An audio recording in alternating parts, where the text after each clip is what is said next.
Hi, welcome to Hex's Audio Corner. I'm your host, Hector Rivera. For our first episode, I'm going to talk about how to produce a podcast. Now, keep in mind, this also applies to doing video logs as well. It's not exclusive to podcasts. Yeah, this is something that we've been tackling in my media delivery systems and distribution class. It's important for people in the industry to at least be familiar with like what podcasts are, or even video logs for that matter, because it helps attract attention to your product, which would, in my case, as an engineer, would be me. If you're not familiar with the creative process for doing this, for podcasts or video logs, first step is storyboarding, second step is recording, next step is mixing, step 4 is mastering, and the last step is distribution. In the storyboarding process, it's good to try to hash out a topic, unless you like to rant. Some people's styles that you see online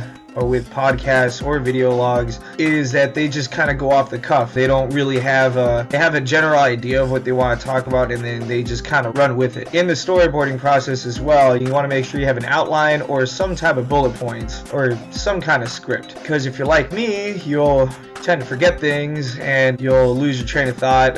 If you're like me, you'll tend to get distracted easily and forget what it is exactly that you're trying to talk about. So that's why it's important to have an outline or bullet points for that matter. Next important thing to have in a podcast and or video journal, an introduction and outro song. It doesn't have to be longer than 10 seconds. And for a podcast, jingle acts as your audio signature, kind of like a radio station has those little bumps that say, that announce what radio station it is you're listening to. That's basically what it is. But you're not playing it intermittently throughout the day. It's just, in the beginning and at the end. Step number 4 is you want to keep your podcast or video log short and sweet. Your average listener for a podcast is 12 to 15 minutes maximum. It's also good to keep them short because podcasts are audio clips that you download once you subscribe to a feed. You don't want to be cramming your listeners full of just your files. Well, I guess you do, but you want to keep your files small. And that's why you want to keep the length of your podcast short. A good way to think about your podcast in the beginning stages is to think of it like an audio journal.